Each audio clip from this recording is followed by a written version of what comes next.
인류의 기대 수명이 점차 증가하면서 요즘은 100세 시대라고 불립니다. 이처럼 노년기가 길어진 만큼 노후를 건강하고 풍요롭게 보내는 것에 대한 사람들의 관심이 높아졌습니다. 어떤 사람이 노년의 재물과 건강운이 좋을까요? 그래서 오늘은 말년운이 좋은 사람의 특징 5가지에 관해 이야기 나눠보고자 합니다. 내가 말년에 운이 좋은지 궁금하시다면 꼭 끝까지 시청해 주세요. 구독과 좋아요는 무료입니다. 주제가 마음에 드신다면 클릭 한 번만 꾹 눌러주시면 감사하겠습니다. 첫 번째, 하관이 좋은 관상. 관상학에서는 사람의 일생을 얼굴의 부위별로 대응시켜 해석하는 방법이 있습니다. 초년운은 이마에서 눈썹 사이를 나타내고, 중년운은 눈에서 하관 전까지를 의미하며, 말년운은 입술에서 턱에 이르는 하관에 해당합니다. 따라서 이마 또는 코 선과 같은 다른 부위가 관상적으로 미흡하더라도 말년운을 대표하는 하관이 좋은 경우 행복한 말년을 보낼 가능성이 높다고 볼 수 있습니다. 특히 얼굴의 턱 부분은 지각으로 불리며 이는 토지와 집을 상징하는 것으로 여겨집니다. 턱 밑쪽 하관을 보면 사람의 말년 상태를 파악할 수 있다고 알려져 있습니다. 하관이 뾰족한 사람은 운기가 형성되는 측면에서 다소 약해질 수 있어 노년의 가정생활에 고독함을 겪을 가능성이 있습니다. 반면에 턱이 넓고 강인한 모습을 지닌 사람들은 강한 의지를 상징하는 지도자 유형으로 여겨지며 부하 직원이나 주변 사람들로부터 인덕을 받아 재물운과 명예운이 좋아 성공적인 삶을 끌어낼 것이라고 봅니다. 그뿐만 아니라 전반적으로 마른 체형을 가진 사람들은 말년에 어려움을 겪을 수도 있기에 본인에게 맞는 운동으로 근력을 키워 노년을 건강하게 보낼 것을 권장합니다. 또 얼굴의 주름은 개인의 생활 습관을 반영한다고도 할 수 있습니다. 눈웃음 자주 지으며 웃는 사람은 눈가에 주름이 많고 미간에 짜증이나 고민으로 인한 주름이 뚜렷한 사람도 있습니다. 즉 40대 이후에 얼굴빛이 맑고 미간에 주름이 없는 사람들은 그들의 인격이나 품격이 높으며 삶이 긍정적으로 흘러가고 있는 증거라고 할 수 있습니다. 두 번째, 젊어서 고생한 사람. 관상학에서는 말년운이 좋은 사람들의 특징으로 초년의 고생을 겪는다는 양상이 나타납니다. 그러므로 말년운이 긍정적인 사람들은 대체로 처음부터 운이 금세 따르지 않는 경우가 많습니다. 초창기부터 재물운이 들어와 젊은 시기에 이미 경제적인 혜택을 누리게 되면 그로 인해 금전적인 스케일이 커지게 되며 평생 이렇게 돈을 잘 벌 수 있을 거라는 생각에 사로잡혀 대부분 말년운이 그렇게 좋지는 않다고 합니다. 이와 달리 말년운이 좋은 사주에서는 초년운이 좋지 못한 상황이 많다고 알려져 있습니다. 말년운이 좋은 사주는 대부분 대운이 3, 40대에 찾아오게 됩니다. 30대부터 50대 초반까지의 시기에 대운이 찾아오는 사람들은 안정적인 사주를 가진 것으로 여겨지며 대운으로 인해 자식에게 큰 문제가 생기거나 금전적 손실이 발생하는 일이 적다고 합니다. 더욱이 이때 대운이 찾아오는 이들은 돈을 훌륭하게 관리하는 능력을 갖추고 세상을 보는 시야가 넓어지기 때문에 말년운이 좋아질 확률이 크게 높아진다고 합니다. 따라서 말년운을 좋게 만들기 위해서는 큰 액수의 돈을 단기간에 벌려고 하는 것보다 돈을 어떻게 관리하고 투자할 것인지에 대한 고민이 더 중요하다고 합니다. 투자에 대한 관심이나 재능을 느끼지 못한다는 이들은 성급한 성격으로 투자 결정을 내리는 바람에 손실을 보는 경우가 잦을 수 있기 때문에 장기적 관점에서 자금을 운용하고 투자하는 습관을 형성하도록 해야 합니다. 세 번째, 작은 일에도 기뻐하는 사람. 어떠한 일이 생겼을 때 작지만 항상 감사한 마음으로 기뻐하며 긍정적인 사람들이 있습니다.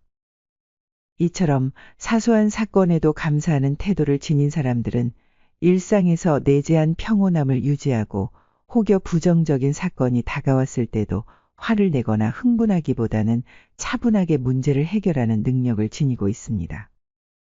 아무리 형편이 어렵더라도 그러한 상황에서도 늘 긍정적인 자세로 대응하는 사람들이 인생의 후반기의 행복과 좋은 인연을 맞이할 가능성이 높다고 합니다. 감사하는 마음을 가지면 정말 더 많이 감사할 일들이 일어날까요?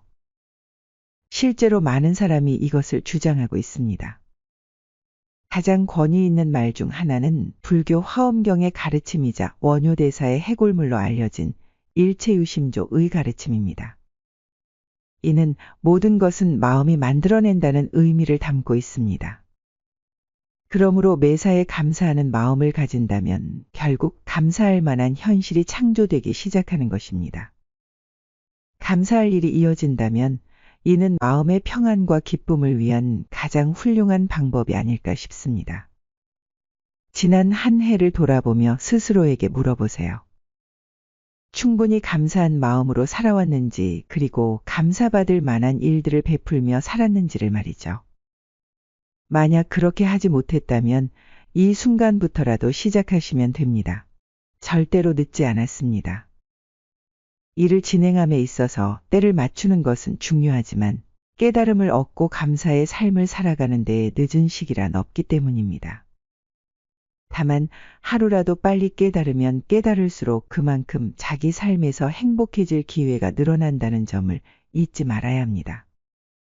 이제부터라도 사소한 것에 기뻐하면 작은 행운도 크게 다가온다는 것을 기억하며 웃음과 감사의 인사를 일상 속에서 자연스럽게 표현하는 습관을 지녀보시는 것이 어떨까요?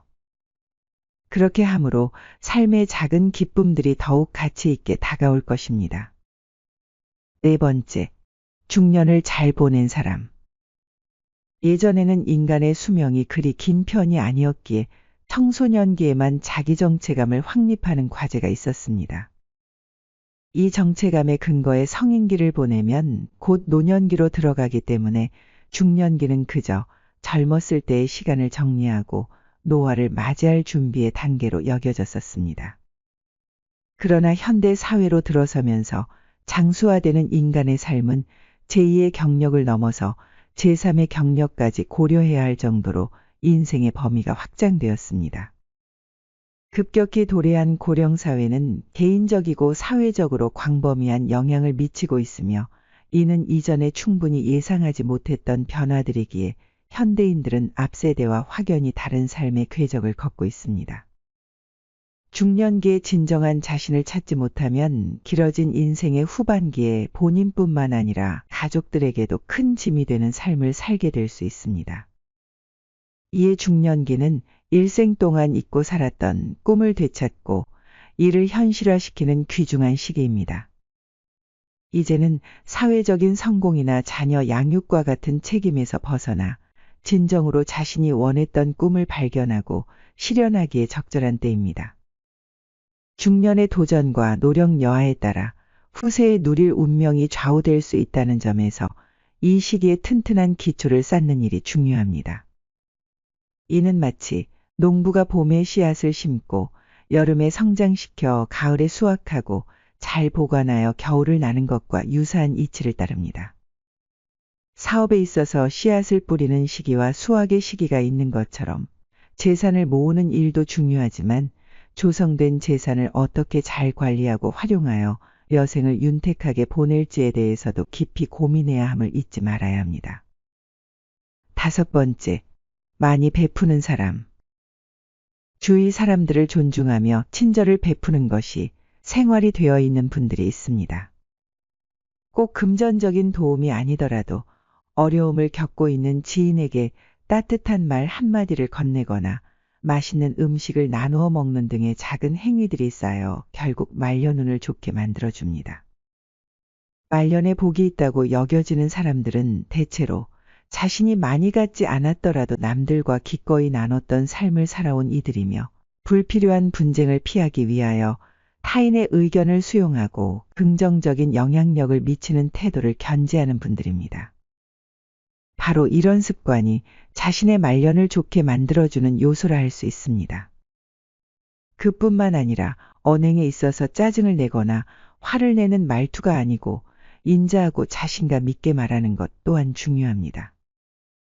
이런 태도는 가족 간의 유대관계도 좋아지고 화목하며 건강하기 때문에 집안에 근심이 없는 경우가 많습니다. 즉, 말년에 운이 좋다는 말을 부유하게 산다는 의미로만 한정할 필요는 없습니다. 운이 좋다는 것은 꼭 재물이 아니더라도 평안하고 행복한 삶을 누리는 것을 말합니다. 노년의 재산과 관련 없이 안정과 평온을 느끼며 삶을 영위하는 삶도 말년이 좋은 운이라고 볼 수 있겠습니다. 현실에서는 은근히 말년에 복이 많은 부자를 찾기란 쉽지 않습니다. 왜냐하면 그들은 겉으로 보이는 재물과 성공에만 집중하며 내면적인 풍요로움을 충분히 쌓아두지 않았기 때문입니다. 이는 부자에 한정되지 않으며 음양과 내면을 조화롭게 가꾸지 않은 사람들 또한 말년에 좋은 운을 누리기 어렵습니다. 또 아무리 좋은 운이 찾아와도 개인적인 노력이 없다면 그 기회를 알아보지 못하고 놓칠 수 있습니다. 그러므로 좋은 사주라면 열심히 노력해서 배가 되는 기쁨을 얻으시고 좋지 못한 사주라면 더 열심히 노력해서 좋은 사주로 거듭나시기를 바랍니다. 아울러 세상에 나쁜 사주는 없다고 합니다. 언제나 사주는 자기 하기에 따라 변하기 때문입니다. 혹여 감나무 밑에서 감이 떨어지기만을 기다리는 분이 계신다면 힘든 초년을 겪었다 할지라도 후천적인 노력을 통하여 행복한 말년운을 이루어 나가시길 바랍니다. 구독과 좋아요, 알람 설정은 사랑입니다. 끝까지 시청해 주셔서 감사합니다.